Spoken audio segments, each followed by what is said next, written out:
Professor James Orr. James is a professor of philosophy at Cambridge University. He got a PhD in philosophy of religion from Cambridge and a BA in classics from Oxford. His research interests are modern, German philosophy, including Husserl, Kant, and Heidegger, right? He's written many books and many articles, and he's also a very important public intellectual who has engaged in the debate about the decay of Western institutions, including free speech, academic freedom, etc. And he's here today to talk about the end of liberalism. So welcome, James. Thank you, Ivan, very much indeed. Good to see you all today in 3D and in 2D. What a fantastic digital cast we've got there on the screen. So I'm hoping the camera picks me up so that you feel addressed, those of you watching from the screen. It's quite something to be following a figure who I've admired for so many years as Professor Francis Fukuyama. I tried to zoom in from Cambridge, England last week for his opening seminar, but alas, my children's homework got in the way. But it did prompt me to reread his wonderful Liberalism and its Discontents. And indeed, as I was sort of putting this presentation together, I thought in lots of ways, this is going to be not just a sort of counterpoint and friendly critique of some of the theses he lays out in that book, but also a welcome of just how clear-eyed that his analysis is, and in particular how self-critical his analysis is in that book of liberalism's weaknesses and internal tectonic tensions. And so what I'm going to do in this presentation is just really, I come at this not as like Francis as a political philosopher, but really as a metaphysician, as a historian of ideas, and a card-carrying, out-of-the-closet Burkean conservative, which does not endear me to some within my university. But can I just say how wonderful it is and how true it is to the spirit of the liberal tradition that Ivan is running this wonderful enterprise. It's so good to see it. It's a kind of, we need these antidotes to the sort of groupthink that is gripping many campuses across the West. And as I'm going to suggest, I think that is actually more of a feature of liberalism as it's understood today than a bug. But let me just begin by making just some historical or historiographic observations. Periodizing in history is always contentious. It's always going to be ideologically freighted.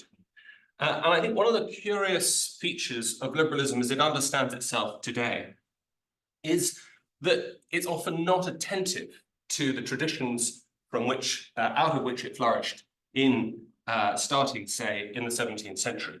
And I think there's a kind of what I sometimes call a secular creationism here. The idea that sort of ex nihilo Enlightenment ideas and classical liberalism fully formed leaps out of Zeus's thigh from nowhere, with no apparent historical precedence at all. Now, I don't think Francis is guilty of this, but I just noticed here's a little a quote from the opening of his wonderful opening of his book. By liberalism, he says, I refer to the doctrine that first emerged in the second half of the 17th century that argued for the limitation of the powers of governments through law and ultimately constitutions, creating institutions protecting the rights of individuals living under their jurisdiction. He goes on over the page to say, classical liberalism is a big tent that encompasses a range of political views that nonetheless agree on the foundational importance of equal individual rights, law, and freedom.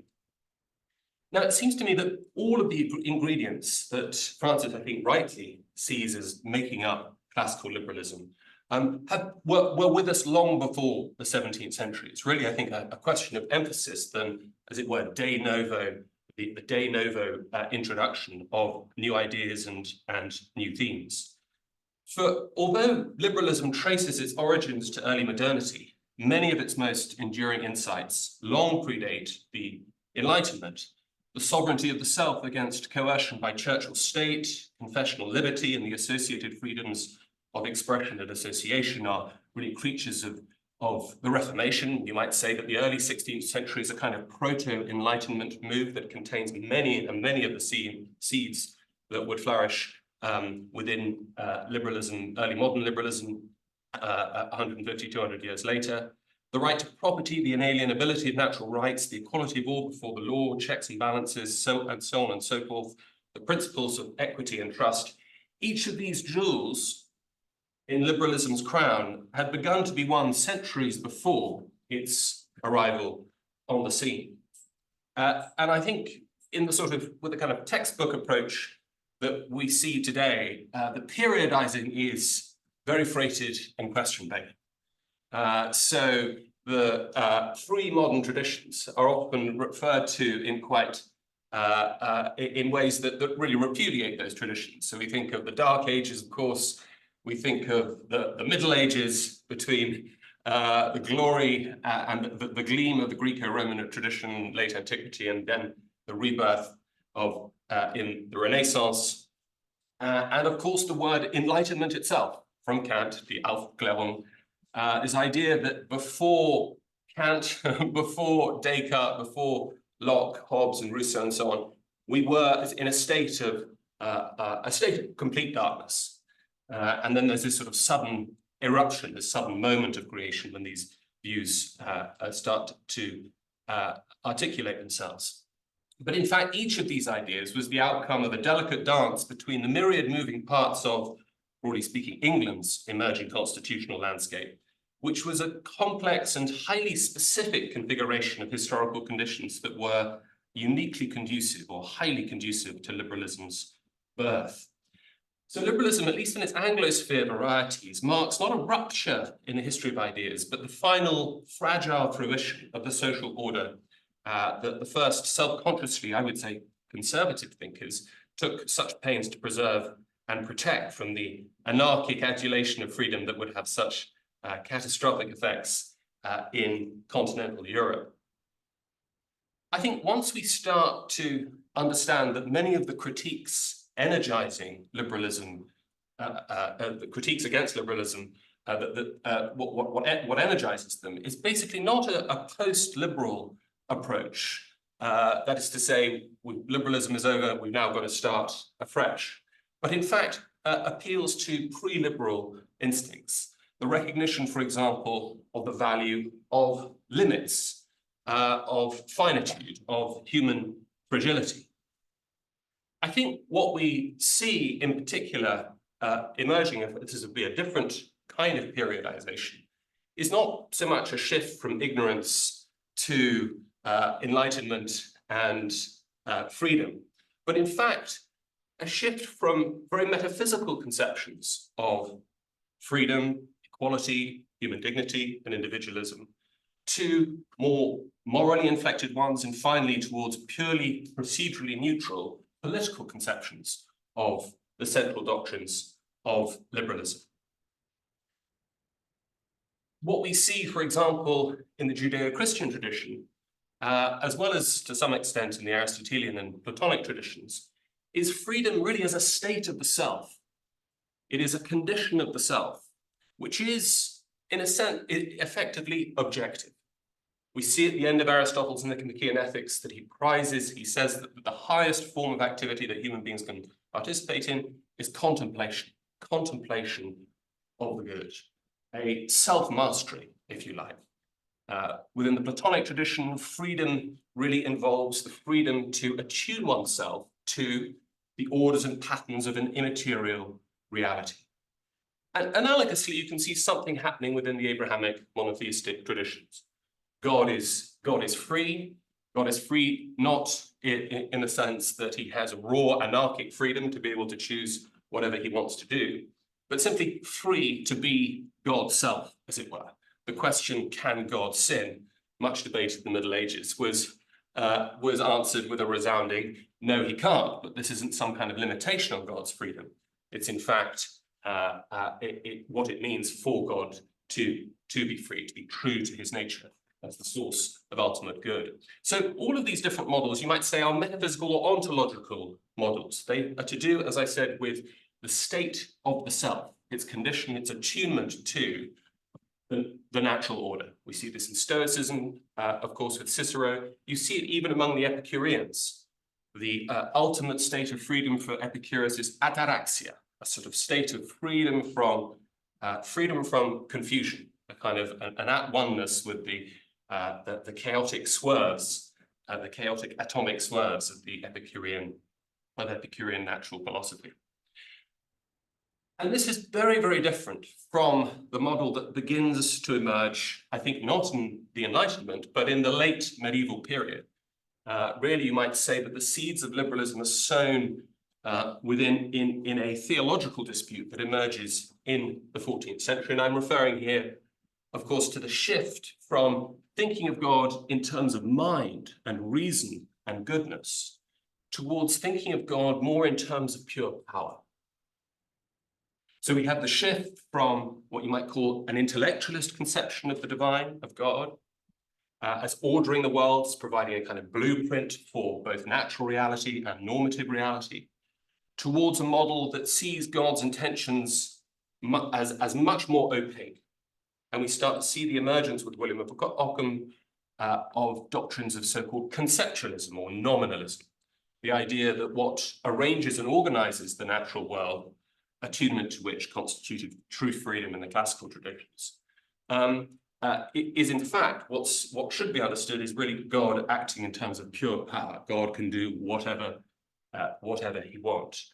And so you see even Descartes picks this up to some extent. There's a famous letter he writes to Mersenne saying, if God wished it to be the case that 2 + 2 = 5, then 2 + 2 would equal 5. And so we have this shift from divine intellectualism to divine voluntarism, and then the role of the will begins to emerge, and then particularly the will of the human subject. It is human beings who organize the world. It's human beings who pattern the world. In Ockham's case, he thinks it was a kind of almost an early form of Kantianism. It's our concepts that organize the world, or in the linguistic semantic variation, it's our linguistic taxonomy of the world that makes it, that imposes order upon it. And so we see this shift towards the moral. So you see an emphasis a lot more on deontology than axiology. Questions of value, questions of ultimate goodness begin to fade away because they are inscrutable, but they are becoming inscrutable theological questions. And what emerges in their wake is an anthropocentric, a subject self-centric model, and much less a theocentric model. That's what we start to see happen in the 17th and 18th century.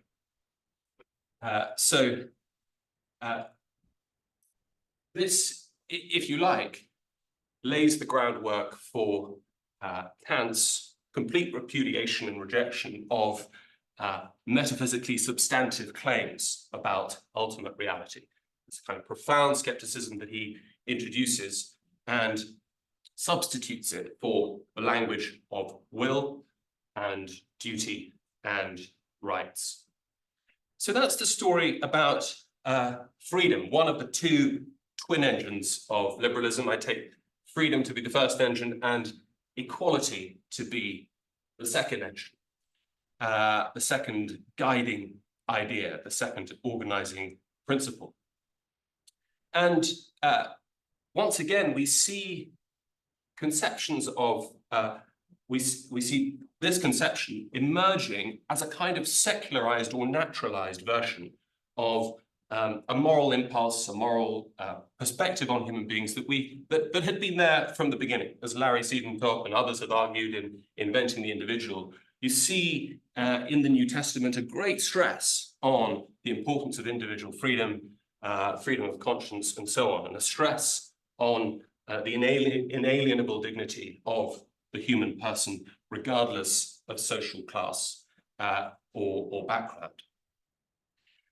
And equality was seen very much in a theological frame. That is to say, to be equal was, well, different justifications were given, but was to be qualitative, to be endowed with a dignity that was qualitatively identical as the dignity that every other human person was endowed with. It was effectively a metaphysical claim about the status of human beings. And this way of articulating human equality tended to stress human fallenness, finitude, fallibility, and that shifted quite quickly towards a conception of equality that was much more quantitative. It was, in effect, it begins with the starting point that there are autonomous subjects, and these subjects are equal in their capacity to reason and their capacity to engage in moral agency. But the way of articulating equality begins to change a great deal. And that's partly because of the emerging allergy to giving metaphysically substantive conceptions of what it is that makes human beings have the worth that they do. We start to see that that question becomes more and more of a problem as we've shifted away from metaphysically substantive ways of thinking not just about God, but about human personhood as well. These are really questions and debates for theoretical metaphysics, and Kant introduces an enormous sort of skeptical check on that, as does David Hume and the empiricist tradition in a slightly different way. And so we see equality being understood primarily in terms not of the state of the subject, but the agency of the subject, the agency of the self. The difficulty is that once metaphysics becomes more materialistic, becomes more naturalized, it becomes very, very difficult to articulate a normative conception of equal human worth. On purely descriptive materialist terms, not only are no two persons equal in respect of almost anything, one and the same person will be unequal to himself over time. It's clear that a purely descriptive, reductive account of equal human worth is not going to get off the ground. And indeed, the best secular versions, secular conceptions of human equality these days are broadly Kantian ones. James, can we ask a question now? Yes, please do. Questions. Yeah. Is it John? Yes. Hi, John. I was just going to go with, you're sort of painting a gradual evolution of philosophy, but of course, in the pre-Enlightenment period, there was a little bit of religious turmoil, and also the emergence of a commercial society in the UK as opposed to an agrarian one, which is really where it came from. Yes. Seem like important forces in rethinking the individual versus the state, which is really what we're getting to here. Absolutely right. So the wars of religion are in many ways the sort of founding rationale for achieving a model, a conception of the public square as being committed to just a kind of procedural neutrality, in which religious impulses are sort of privatized and domesticated. It's the kind of the great Latin tag, cuius regio, eius religio, whatever your region, that's your religion. I think actually what you see in the wars of religion, the sort of rationale underpinning the liberal projects that emerge in its wake, is an attempt to, well, construct the distinction between the religious and the secular. So one of the effects of the wars of religion was to, in a sense, give birth to the secular. That what we're witnessing is not so much the death pangs of religion, but the birth pangs of secularity, of the secular. It was the challenge from the Protestants that the Catholic Church of the pre-Reformation was pretty much the individual was subservient to the church, and the Protestants kind of had a more individualistic view. Then you're mentioning, yes, that the result of the wars of religion is we're never going to shove this down the other guy's throat. So we have to agree to let religion aside and have a state emerge, which are two separate kinds of emergence of freedom out of these. Yes, I think that's absolutely right. Yeah, there's a kind of procedural, pragmatic commitment to civic freedom that Yes. that keeps the peace, as it were, and that rationale that classical liberalism gives is not so different from what we find in rules, really. There's a sort of analogy to, in a theory of justice, or kind of caution against the kind of comprehensive metaphysical commitments that would create the kind of irresolvable conflict between incommensurable values in the public square. So that is, I think one of the reasons that liberalism is starting to creak at the moment is that it's been very, very difficult for us really to bracket these comprehensive metaphysical commitments. Metaphysics always buries its undertakers. And every time you try and repudiate it and eliminate it, it will come back in, just because that seems to be an anthropological given. There are new religions that want to take over the state. But then there's also the emergence of commercial society, manufacturing commercial society, as opposed to agrarian society, which seems to lend itself to the serf owns allegiance to the Lord. Yes, absolutely right. And I think one of the, you see this, for example, not just in Scottish Enlightenment, but you see it even in a figure like Hegel as well. This idea that exchange, property ownership, commercial collaboration is part of what it means to become free, and in particular to have the sort of institutional life that provides the enabling conditions for, as it were, true ordered freedom. So yes, I don't want to, it's always tempting for people who spend more time in the history of ideas than in, say, economics or other kinds of historical approach to overstate and perhaps exaggerate, the role of the causal impact that the ideas are changing. Yeah. I also see reasons those ideas are Yes. changing, not just we sat in our offices and said, oh, well, categorical imperatives. Exactly. No, I couldn't agree more, and thank you for refining the account of these transitions. James, there are two more questions. Do you want Yes. to take them now? Yeah, let's take them now. To postpone them. Yeah. There is Sarita and then Jonathan. Hi, Sarita. Hi, I feel a little like Kanye West, like I'm gonna let you finish, but I'll interject something here.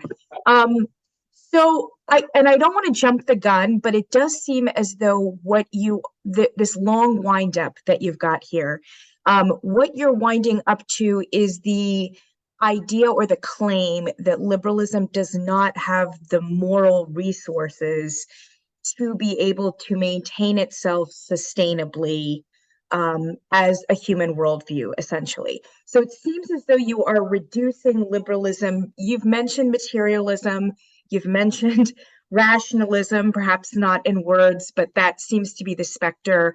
And you've definitely mentioned secularism. But you also have acknowledged that the roots of liberalism were actually overtly religious.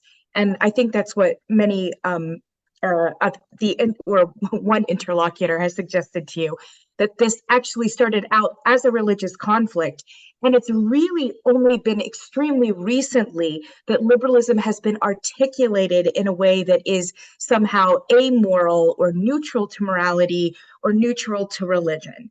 So I guess my question, if I can anticipate it, is, are you arguing that liberalism itself, abstractly and theoretically, has no space for some sort of moral account or a complete incompatibility with some sort of religious sense, or some sort of obligation to something which is transcendent, even if it's experienced on an individual scale? Or are you saying that this particular iteration of liberalism that you are seeing currently is in fact incompatible and therefore inadequate? In which case, if it's the latter, then I think that your argument needs to at least open up the possibility of reform within liberalism, rather than its complete abolishment or some sort of retreat into a pre-liberal period. Thank you. That's very helpful indeed. Let me just come back on that. I don't want to exaggerate the theological pedigree of some of liberalism's central ideas. My point was really a more metaphysical one. So I referred to Aristotle and to the Platonic tradition as well. It's not so much the religious orientation of the pre-liberal traditions that I'm interested in. It's the metaphysically invested conceptions. That is to say, there is a very clear if you like, flinty realism about the nature of the world that that at least tries to command a kind of consensus within the polity. And it's the slow repudiation and rejection of that from the metaphysical outlook to a more, let's just say, a slightly more a thinner, a necessarily more anemic moralizing conception, which stresses a lot more, stresses rights, stresses duties, but is nervous of giving some sort of substantive metaphysical account of what this moral framework is grounded in. So the suggestion is not that liberalism has not got the resources within itself to articulate some moral rationale for a position. Of course it does.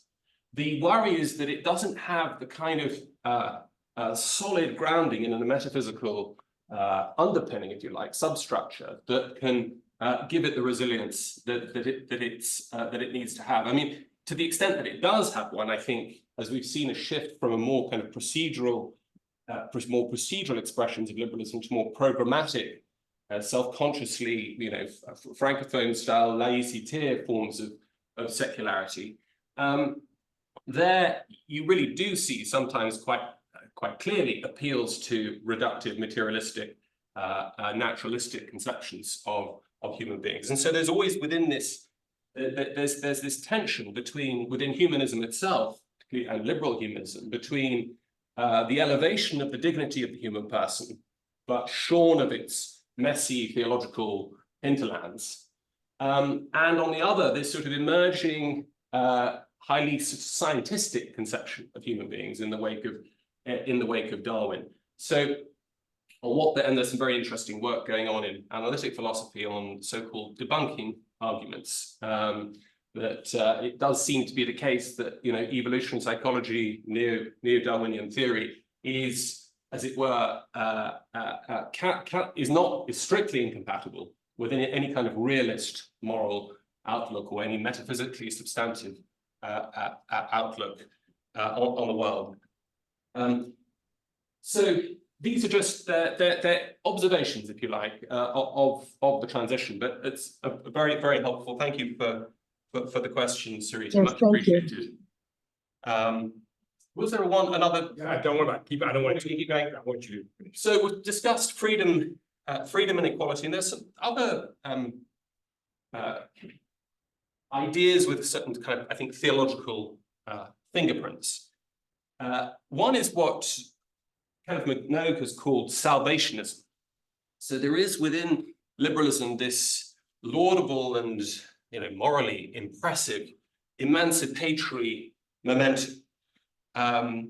This idea that we must seek out all forms of unfreedom and root them out. And it's part of the DNA of liberalism. It's part of its impulse. And here it's just, I'm going to quote briefly from Minogue. This is the parable of St. George and the dragon. Minogue puts it this way: the story of liberalism as liberals tell it is rather like the legend of St. George and the dragon.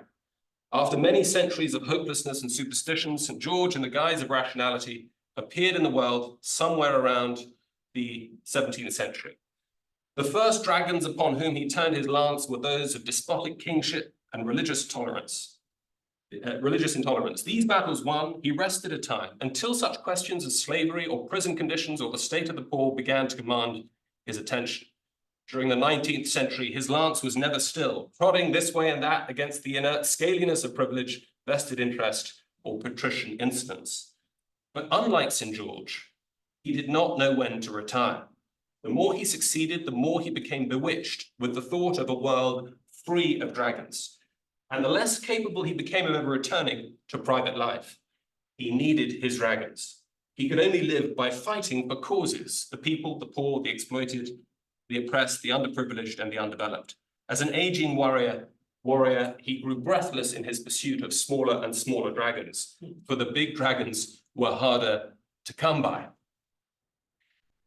It's a lovely parable, and it distills neatly, I think, this peculiar paradox and tragedy of liberalism, as it were, carried on through to its logical end. In a way, it's a converse problem to the conservative challenge of when does one start changing and stop conserving when one really needs to. If you like, the challenge for the liberal is when, yeah, John. I would object to the parable. Yes. You have the impulse of liberalism to be causes. Okay, perhaps that's part of the impulse, but liberalism is about freeing people from state power. And then, there's conventional, my classical liberal friends is, the impulse was freedom. And then they took our banner and used it to have state power, supposedly in the interests of helping the poor little people, but usually hurting them in the process. And that the central defining characteristic is freedom against state power, rather than going after one cause after another and overdoing it. Well, that will be one strand of the tradition, but another strand, the kind of emancipationist strand, will say, look, we see the oppressed in a state of captivity. They do not have the freedom that they ought to have. And therefore, we must so arrange the state that it is more involved in the lives of its citizens, precisely to ensure, as it were, freedom from these oppressive conditions. So, I mean, I think that both currents are there. Now, the question is, when you say they, are you thinking of some kind of ideologically alien intrusion into liberalism? Or, as I think Francis comes to conclude towards the end of his book, that there is actually something within liberalism that leads ultimately in this direction, that it's a feature rather than a bug. I mean, certainly if you look at some of the identitarian literature, it is framed in terms of the oppression of society towards making me conform in this particular way according to these particular stereotypes. And what I want is freedom. Now, it's so, as is so often the case, the only thing that can really give me that freedom to pursue my purely private conception of my own identity is the state, as the only kind of coercive power that can police my interactions with others such that they are required to accept freely. It doesn't have to be coerced, that we had it in the United States, but there are countries that got rid of slavery without coercion. It was a bargain. Yes. So, and that would be more in the tradition of the classical liberal tradition, as I would understand it. You're certainly right that within sort of domestic regimes, abolition was achieved through, well, really bribing slave owners with colossal sums. I mean, they were with reparations in the 1830s, certainly in Britain, but policing that and enforcing it across the world cost a lot in terms of blood and treasure, and oppressive, aggressive. That wasn't so liberal. Sorry? That wasn't so liberal. No. Well, precisely. So that's my point, is that a coercive force. It didn't have to be done that way in some sense. It could have been a bargain. It could have been It could have been more bargains. I mean, the United States could have had a bargain. Yes. But you pose an interesting challenge to Casey and Mai's conventional reading of things, that there's an ultimate sense of personal freedom, that in the 1600s and 1700s, we wanted to free people from the oppression of the state. And now we've decided it's the oppression of capitalism that we need the state to free them from. And we turn right around and say, so that, yeah, I'll grant your hypothesis. That's an interesting one. Yeah. Did you have a question? Yeah, I didn't want to interrupt. So how much of your argument actually depends on the full progress story? So you made the claim that and I agree with this claim, that from the medieval period to the modern period, you have a change of freedom from the metaphysical to the moral. You had a change of God from the intellect to the power, and you had a change of goodness from the ultimate goodness to the practical. And I grant medieval to modern, but you also want it to go all the way back. But if you know, in Aristotle, where he talks about freedom is in the politics, where he talks about free and equal. So it's clearly a political understanding of freedom. It's Augustine, the one that moves it to the metaphysical. It's also Socrates, the one that is often talking about virtues, right? His dialogues, most of them can be translated as on a virtue, right? And piety and justice, even if we don't do that, but historically some people did. So it was the medievals, the ones who moved it from the practical to the big thing. And then you also said that there was a shift from the intellectual to the power, but in Aristotle, God is described as the four causes. It's about powers. And he eventually says like, yeah, God has reason as well, right? And then the Stoics went crazy with that part. And then the medievals took the Stoic position, and it's like, no, starting from reason, we get power. So they turn Aristotle upside down. So will it be problematic for your story if the modern condition is a renaissance in the sense of we're just reviving the Greco-Roman tradition back again, and we're having some of the same social issues that they had, right? So we have some of the same conversations and we have some of the same principles. So is there a problem if it's just the medieval period, the one that is different? Thank you, thank you. I think the key difference with the classical pre-modern sources, Aristotle in particular, but Plato too, the key difference is that, yes, there are political conceptions of freedom, and they are clearly enunciated, obviously, in the Republic and the laws, and for Aristotle in the Politics, which in many ways is a sequel to the Nicomachean Ethics. But what you have there is a working out of what political freedom means that's grounded in really heavy-duty metaphysics, highly contentious metaphysics about the nature of the human person in the De Anima. A lot of his stuff on freedom is actually in the treatise in which he's meticulously examining what the human soul is. And so what you see is an integration of the metaphysical, the moral, and the political, which is precisely what we are required under the Rawlsian paradigm, on many contemporary liberal platforms, for all sorts of reasons we can understand, but it's historic and pragmatic, must be repudiated, as it were, must be suspended, if you like, must be sort of abstracted away.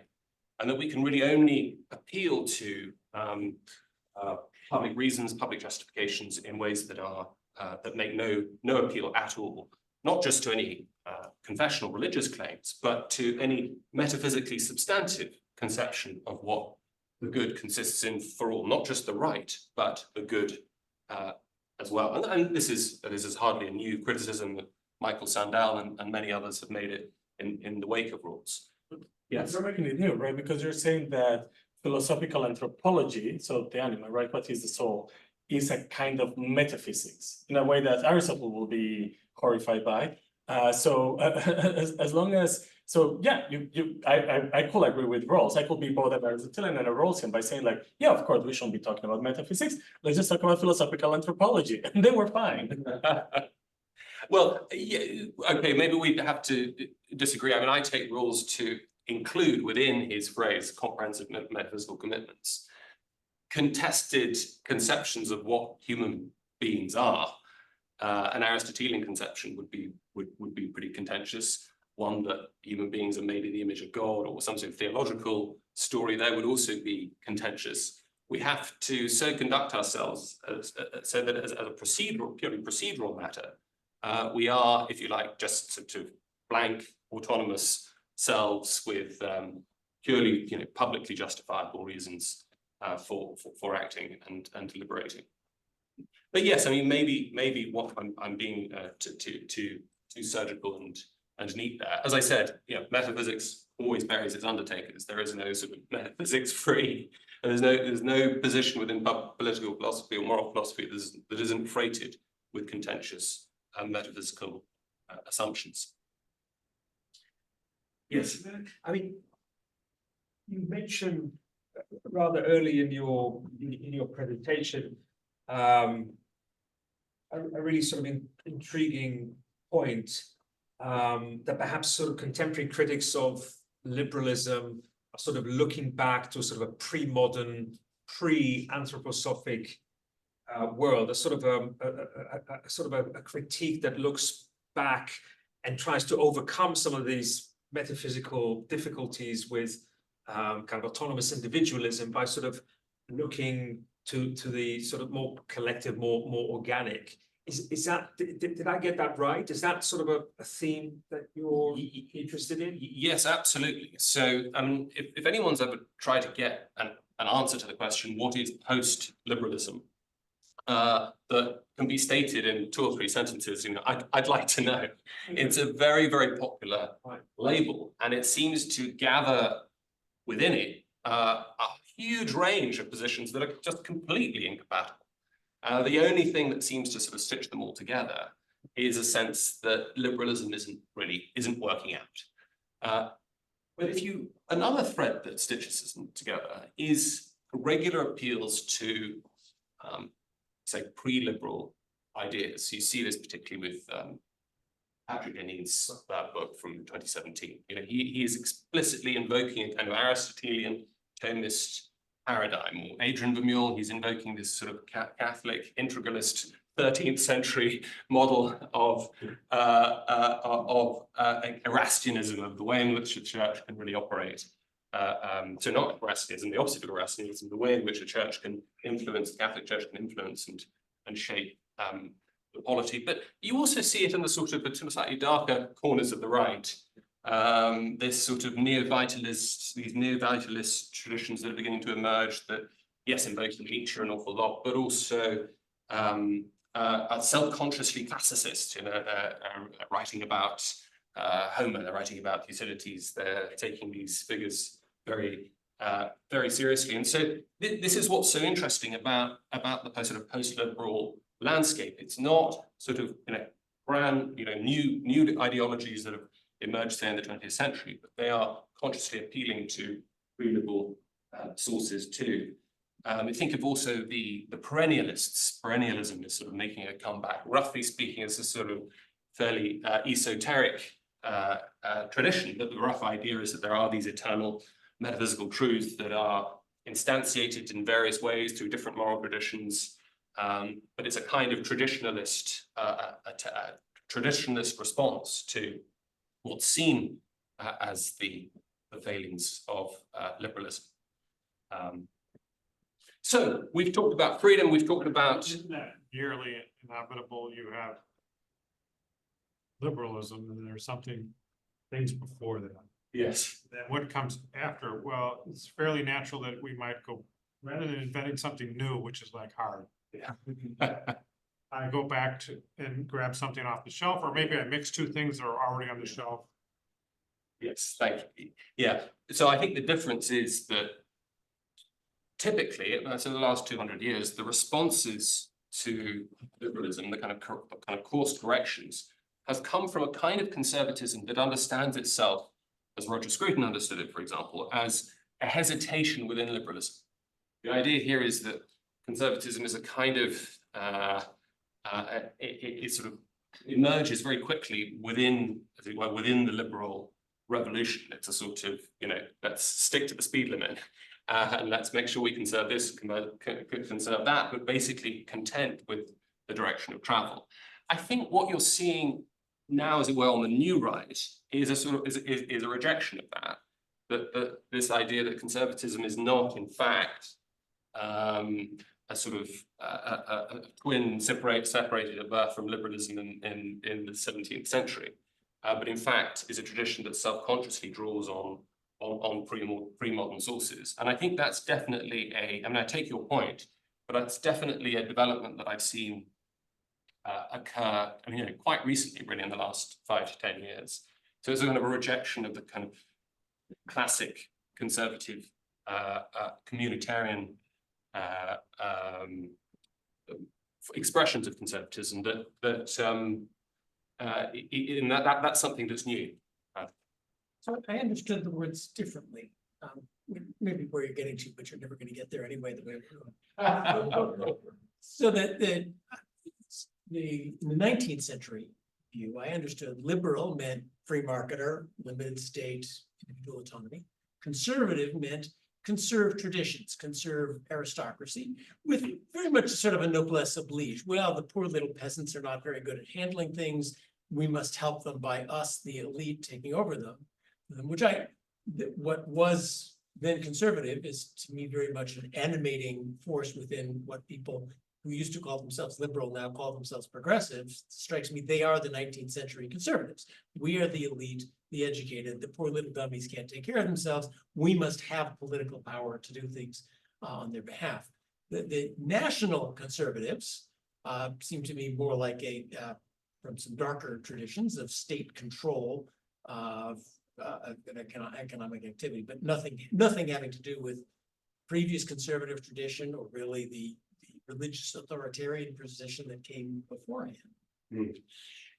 Well, you're right to identify that as a new strand, you know, a kind of form of conservatism that stresses not so much free trade and free markets, but national sovereignty and National in front of everything, anything, is really a bad idea.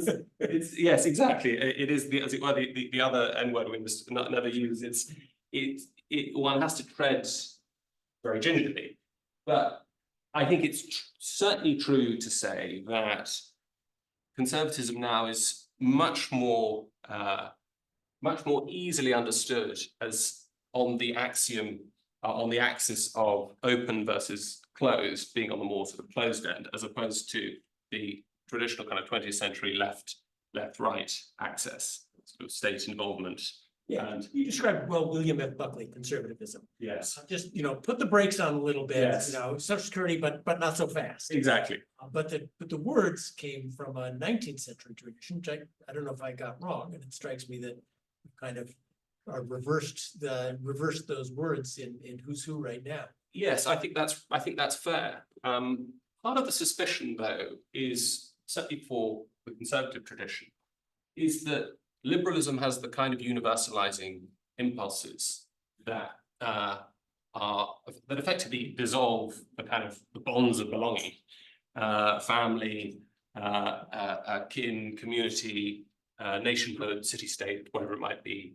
The traditions that invest our lives with meaning, that shape our moral communities to be the kinds of moral communities that they are. And also the effective legal, economic, there's all sorts of great advantages to tradition that aren't just moral. Just Absolutely right, absolutely right. And I think the response of the kind of the conservative impulse to say we've got to be conserving our own, as it were, our own moral community. We need to understand it well. We need to certainly be able to give justifications for the legal apparatus and the economic and market-based structures that are conducive to our collective flourishing. We've got to be clear that these are, as it were, we need to be able to define what our moral community is. And that's very difficult to harness with the liberal impulse to universalize, because that is going to take the form of endorsing, as it were, transnational bodies to enforce and create and promote the common good. And that's a much harder. We're calling liberalism the desire to have transnational enforcement of common good. Yes. So if you, think of.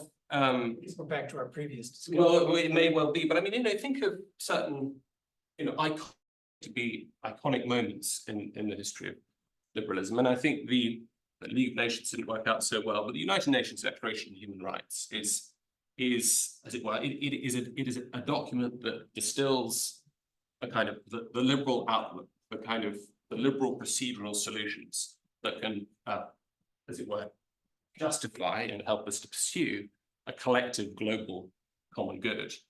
And that seems to bring with it tensions with the kind of the democratic impulse. That is to say, we've got to, the idea is that, however we might want to express ourselves and our national character and celebrate our national sovereignty, make it clear what it is to be a Frenchman, what it is to be an Italian, and those need to be subordinated to the broader kind of universalizing moral horizon that is enshrined in a document like the United Nations Declaration of Human Rights. So why is it that liberalism was tied up? I agree, it certainly is, but why is it? Why is it tied up with this idea that it's not just good enough for me to live in a country where I get control of myself and the government's out of my life, but I've got to make sure every other world is like that too? Yeah. I don't know the answer to that question, but I think at least part of it is bound up with the conception of human nature that is presupposed within the liberal project, which will roughly say that, human beings are rational actors. Yes, they will have ties to particular traditions, particular nations, and so on and so forth, but those are basically contingent ties. What really matters is our common humanity, And these truths are true for all if they're true at all. And so we must continue, as it were, to kind of colonize the moral landscapes of others. Yeah, but also because of theories of capitalist peace and democratic peace, right? Yeah. For us, capitalism. What do I The care? the Well, notion goods don't cross borders, armies will, and armies will, that, and yeah. so on, and the Kantian notion of perpetual peace, that in order to for you to live in a free society, you want to live in an international system that is composed of like-minded societies. I mean, would you agree there was a total failure? The universalizing project as a political project. Yeah. Well, I mean, what are the success conditions? I mean, what would success look like? I mean, you might say that The whole world becomes a liberal, right? Not doing that bad, look, we're in 1935. yeah, certainly. Well, if you look at what's happening on Mount Davos this week, or if you look at the good big COP, COP conferences and conventions and so on, I mean, there are quite self-conscious attempts to prescribe solutions at the global level and for democratic governments. So where would you categorize, if you have this room at least, is the free market view? So you are free from too much interference from the state, but nonetheless you value the traditions, property rights, rule of law, the 1,000 years it took to get our institutional system, conserve those traditions, the importance of family, private association, religion, those things which are of course traditions, but private traditions. Are we conservative liberals? What are we? Well, I think if that's your only story about what liberalism is, that is to say, to be able to engage in free commercial exchange and free trade, as important as those are, if that becomes, as it were, the kind of guiding justification, then inevitably we're going to end up with a conception of human beings as basically primarily being kind of economic actors and preference satisfiers. I had all your traditional stuff, but that is in community, the very importance of family, community, church, and so forth, which is not imposed by the government. Sure. Free association covers that, I think. I'm free to join a group. We're in that group. We don't allow certain words to be said. We only allow a certain religion, whatever. But it's my freedom to enter and leave that group.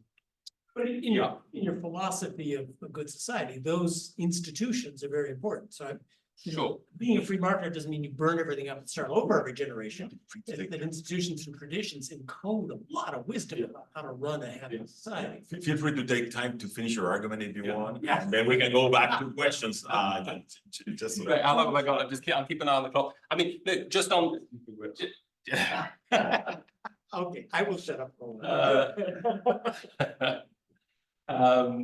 Look, that is it's an important point we touched on there, and I don't want to just sort of don't want to ignore it. I think that the key question the key problem is you don't have this just a commitment to freedom, but a commitment to equality as well.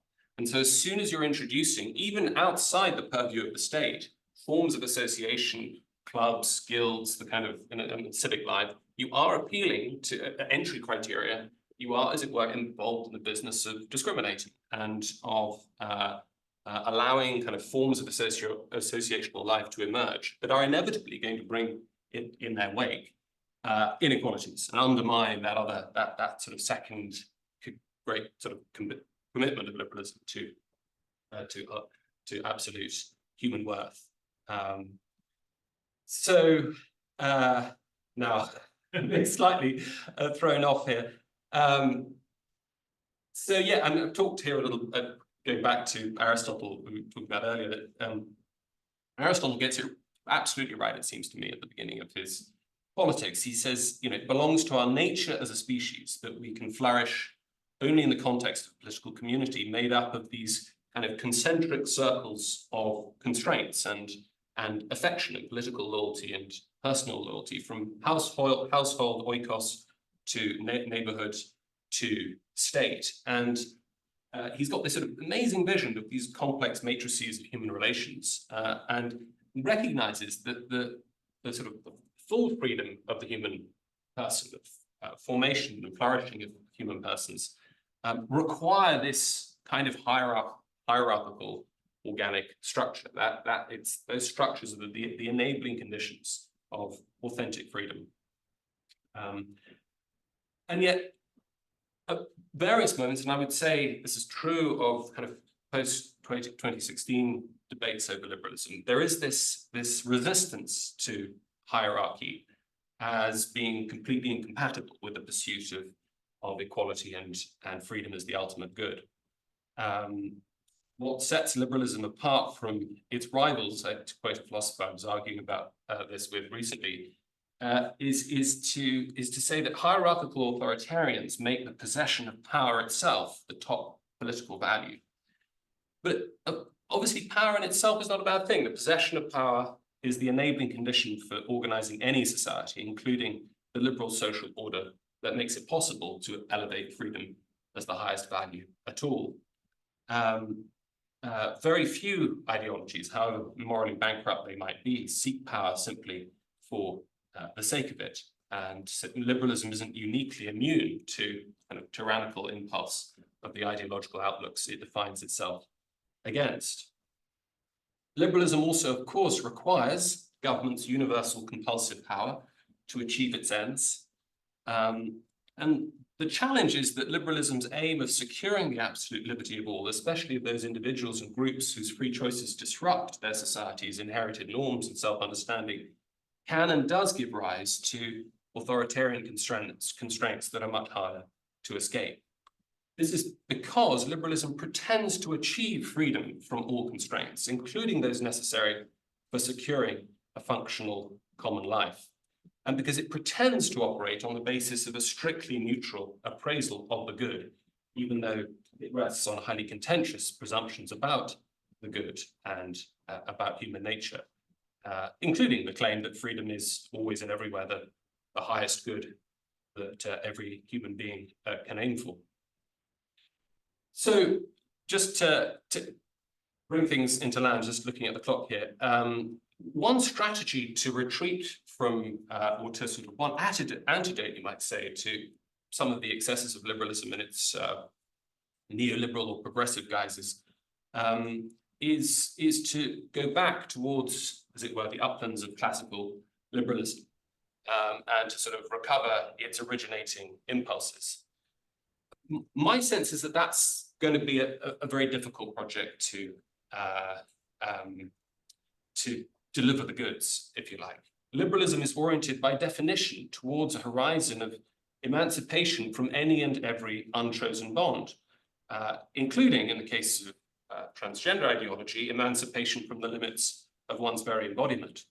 The atomization of modern society and all the tectonic contradictions of identitarianism, the dissolving of civic and economic harmony are not just puzzling aberrations of liberalism on this view, but in the end, the final outworking of its inner logic. Thanks for listening.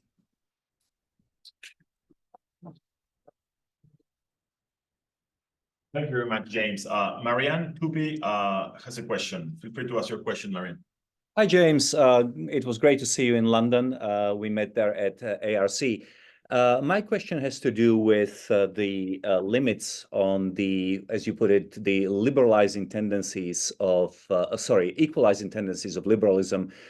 Hayek in Law, Legislation and Liberty draws a distinction between constraints on personal behavior, on liberty by other men, by other people, and constraints on personal liberty by nature or reality.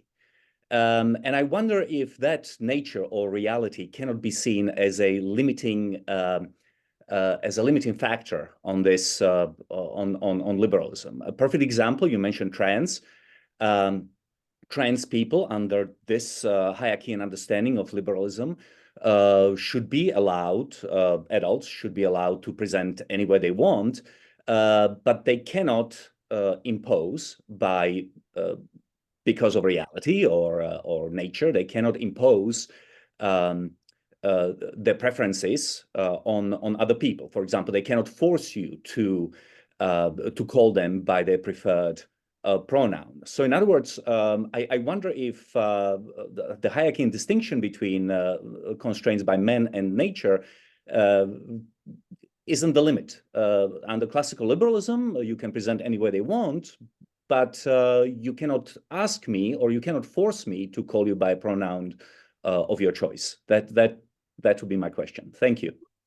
Thank you. Thank you very much indeed, Marianne. Good to see you again. Nice to thank you for the question. Part of the problem is that to articulate Hayek's distinction between the natural and the artificial is itself to presuppose a fairly clear idea of what we understand by nature.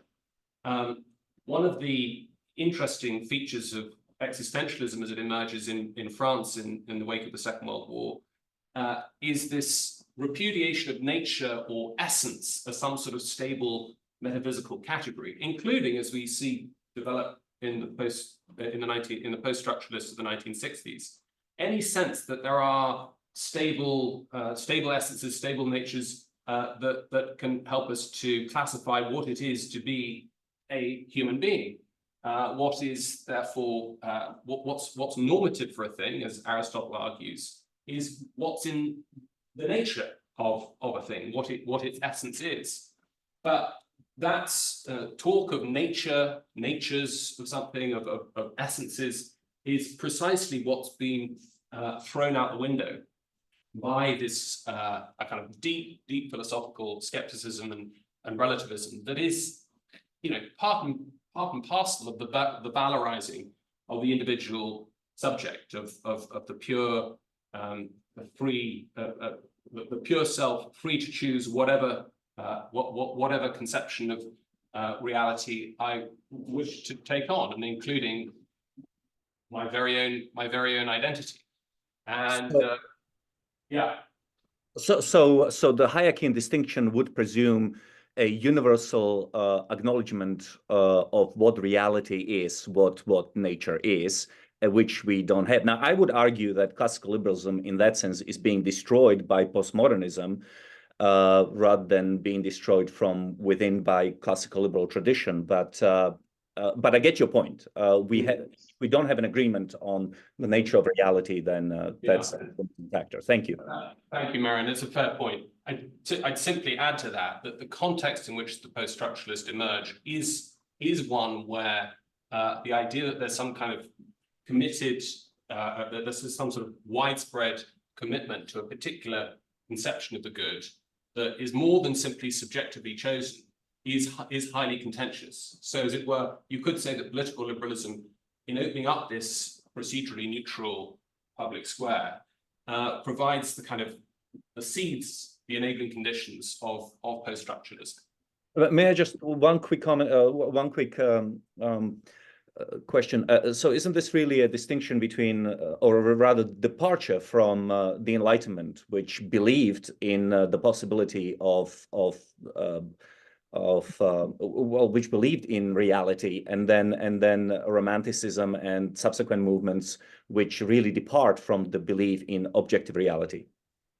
Yeah, I mean, you could point to different sources for the Enlightenment tradition, but I mean, if you look at somebody like Rousseau, man in the state of nature that's the kind of the acme of freedom, and it's the institutional life, it's civilization that imposes the constraints and is the primary source of oppression, and anything can justify, as it were, trying to recover human beings, the state of human nature free from all its chains. So that it will depend.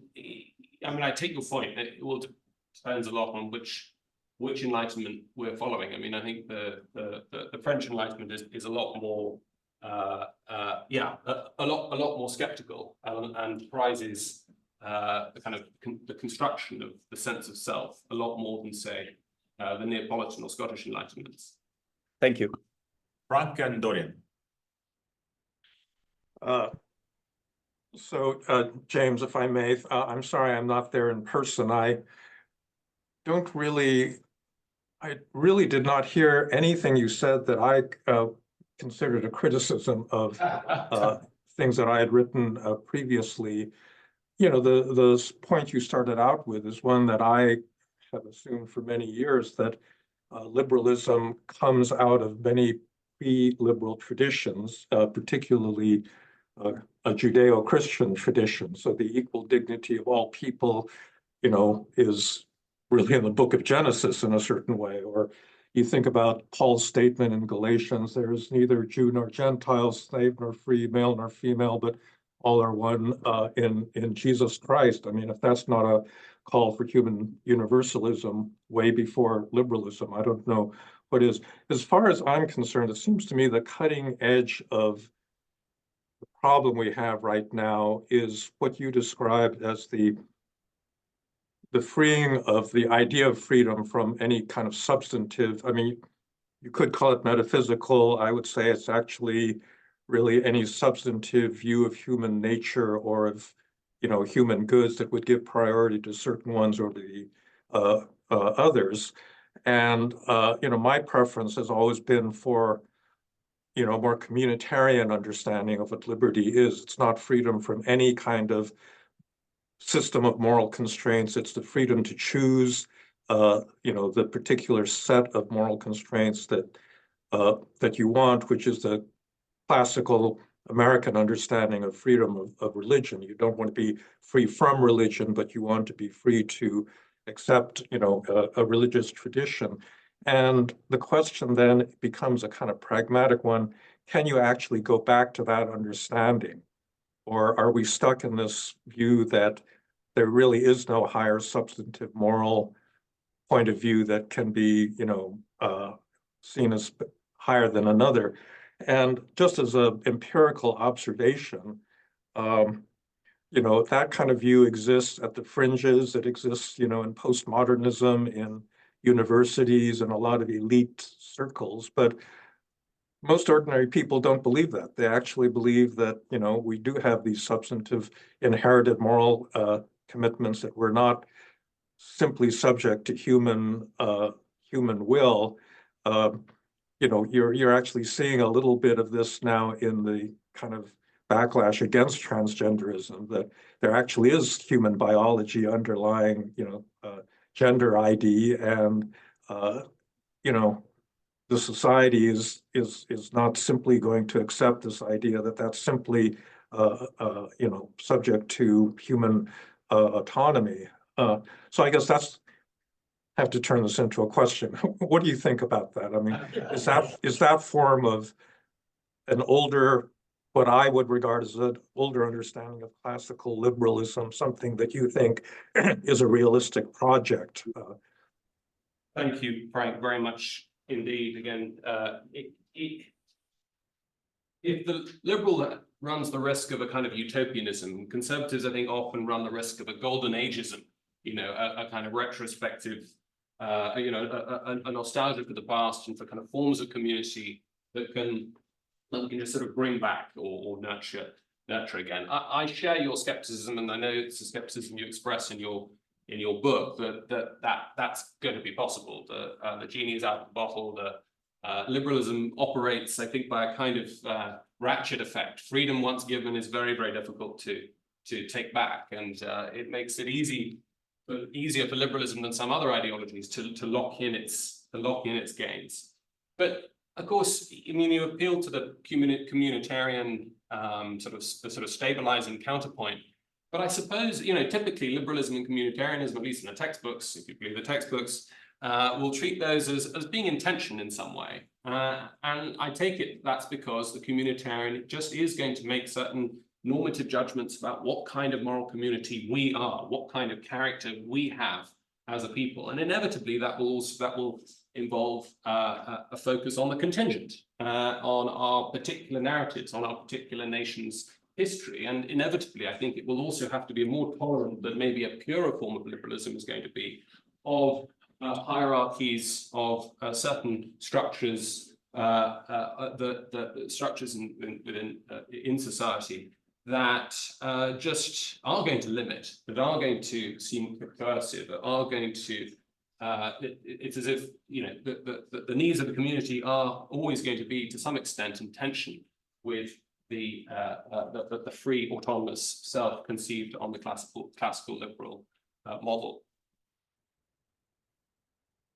Thank you. Dorian? Thanks for the talk. I'm wondering if you had recommendations for how liberalism could sort of save itself if it wanted to.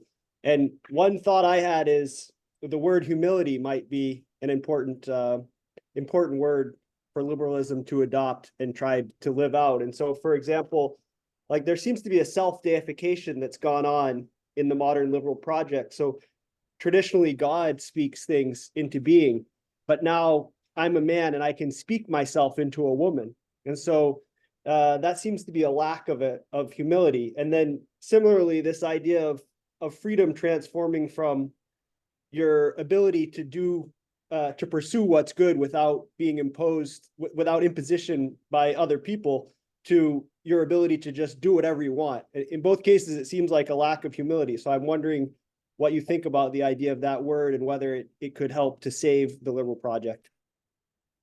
Dorian, thank you, and good to actually speak to you. I know we've corresponded over the years. You know, that's, I think, absolutely right. And you know, there are certain virtues, Hume would call these the monkish virtues, which do presuppose a, shall we say, a more pessimistic philosophical anthropology. That is to say that grasps that human beings are limited, they're finite, they're dependent. And so virtues like humility, obedience, gratitude. It's a wonderful book by the young philosopher David Macpherson called The Virtues of Limits, where he sets out all of the kind of virtues that have tended to fall by the wayside in the last 250 years, in his view, because they are virtues that are antithetical to the liberal impulse. And humility he identified, he says humility is certainly one of them. This idea that that reality is given, not simply constructed, not simply it's discovered, not invented, and that we are not entirely the masters of ourselves, that we are not entirely free autonomous selves, but we're born into complex webs of loyalty and political attachment, that are constituted in part of who we are, and what flourishing looks like for us. Great, thanks. Do you have a long-term prediction in 100 years? Will we be in a liberal or a post-liberal society? My guess is that it will be, but post-liberal, I think, is the easy answer. Rome wasn't burnt in a day.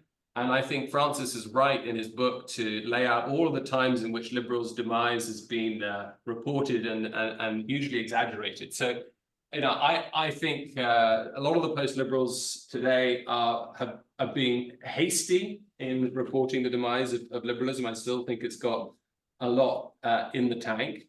But maybe 100 years out, I think by that point we'll be seeing very, very much more positions that have left the liberal paradigm behind. I mean, not that there's going to be some entirely new form of government. I mean, everything that you see in Aristotle's Politics, so there's different models of government. There aren't that many ways in which we can organize ourselves. But I think a return to some kind of pre-liberal settlement somewhere in the world is pretty likely. And certainly the dominance of the liberal project, I think, will be over by that point. John. Thank you. That sounds, I only know about liberal and authoritarian, so that sounds pretty sad. Yeah.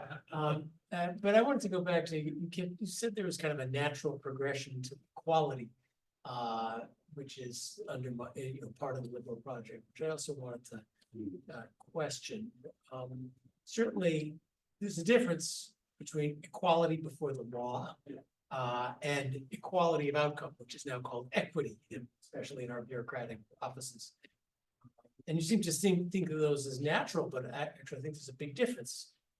In the Judeo-Christian tradition, yes, people were equal before God, with equal dignity of every person. But even in that quote you had from St. Paul, oh, there's the slaves and the masters, and they're all equal before God. But still, there's inequality. I'm not saying that's good, but and it's certainly in classical liberalism, you're equal before the law. You're treated equally by the state.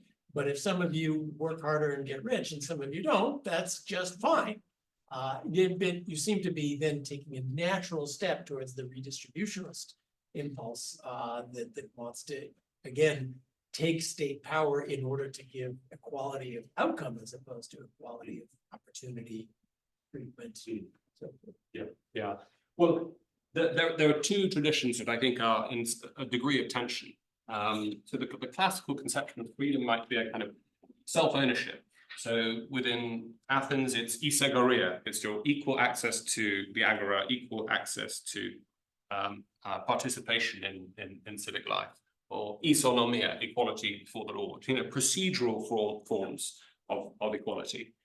And that's in tension with this other stress on other sort of rationale or account of equality, which is more, you might say, an Abrahamic monotheistic tradition of kind of interiority. It's the inner self and conscience and the intrinsic dignity endowed with which creatures are endowed by God, and these always are sort of they're jostling alongside each other. I think part of it's a feature of, as it were, the identitarian revolution that we've shifted from the kind of procedural doctrines of equality before the law and so on, into that in effect has been weaponized by identitarians, because there's an equal treatment before the law means treating me with equal fairness and dignity, however I prescribe my identity, whatever I prescribe my identity to be. And that requires protection, and it requires legal protection, and it requires a kind of conformity to my way of organizing the world and understanding myself. Well, it's precisely a call for unequal treatment of the law in order to enforce some sort of. I mean, in the Christian tradition, yes, we're all equally, valuable, but some of you are going to sin and some of you aren't. Yeah. Those guys are going to the hot place, and those guys are good. Yeah. So there's no equality of outcomes. No, exactly right. And I think, the shift from inequality of outcome to elevating equality of opportunity is itself going to embed within it the kind of coercive interventionist practices by a state that are going to, absolutely going to involve people being treated unequally. But people could be free to join a kibbutz. Inside the kibbutz, things are equal, and all these things go on. Why do we have to bring the state into that? Why do I have to be forced to join a kibbutz? Well, I agree. I think what happens is that there'll be certain kinds of association that may then lead to disparate outcomes. The kibbutz is amazing farming kibbutz, and so it produces sort of disproportionately greater contributions to the public good. So we've got to make sure that everyone has equal access to. What we've got to make sure means the coercive power of the state. It's part of this problem that I've been complaining about all along.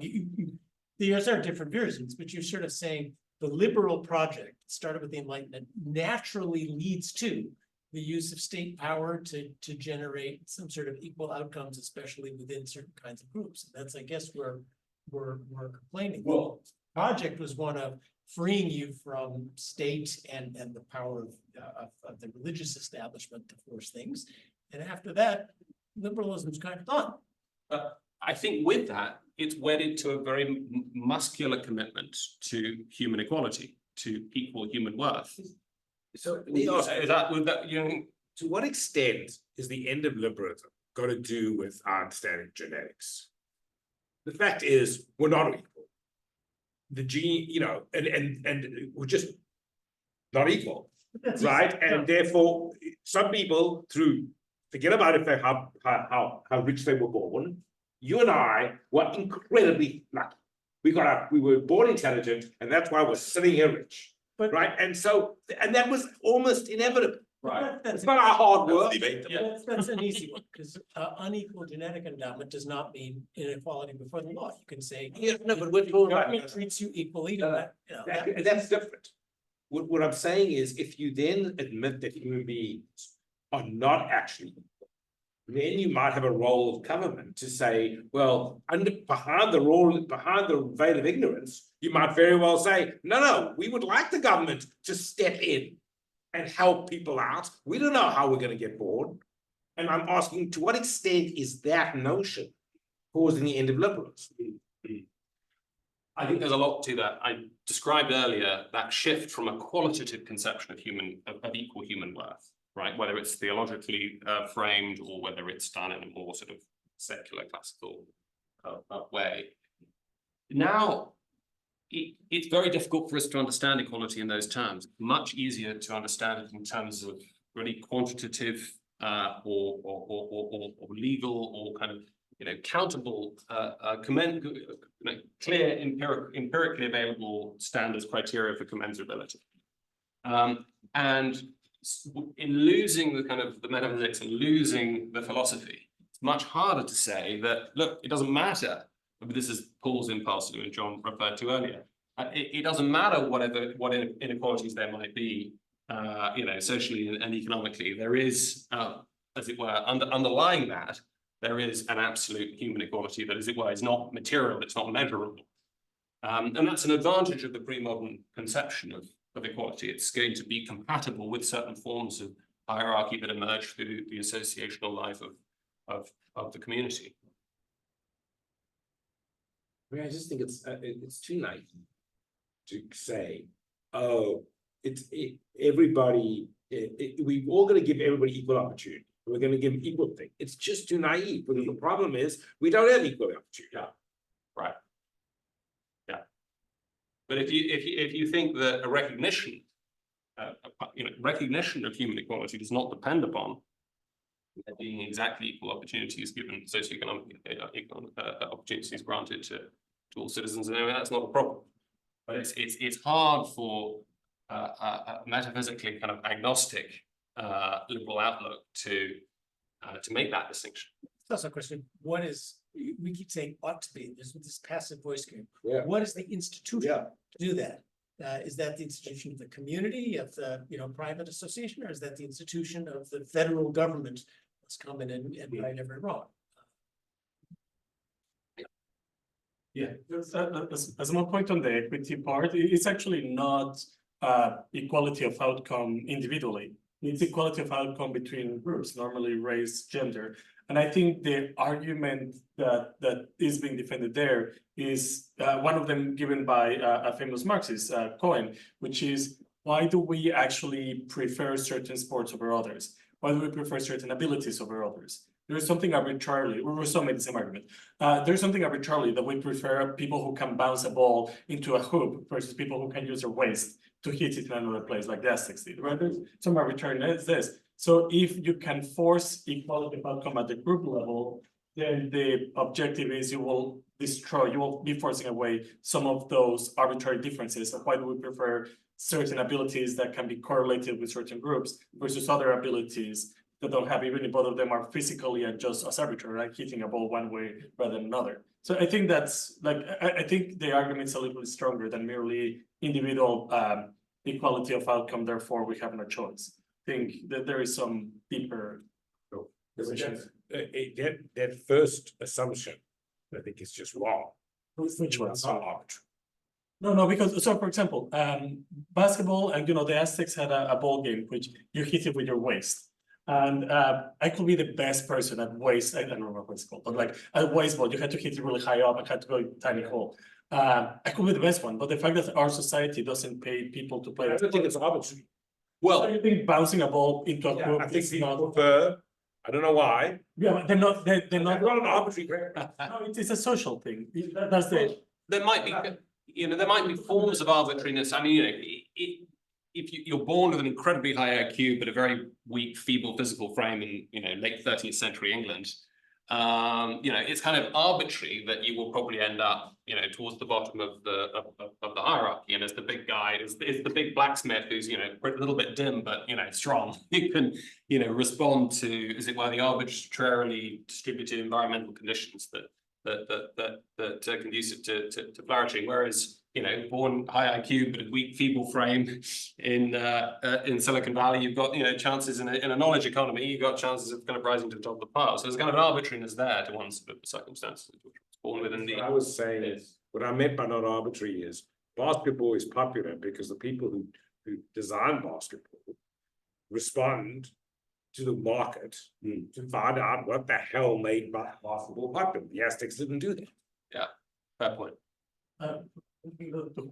So the Marxist critique is, where do these preferences come from? Like the fact that soccer is very popular in Mexico and American football here, there had to be, it's not something inherent in the human person that soccer is so popular in some parts of the world and football here. There has to be something culturally determined about certain preferences. That is the claim, right? Why do we choose to wear, so skirts used to be worn, actually heels used to be worn by men in France in the 1700s, not anymore. There's something socially arbitrary in the fact that heels are not viewed as female, while in the 1700s was viewed as male, right? So those are the critiques. That's the level of critique that they're going to, which I think there's a point there, right? Yeah, I kind of. Okay.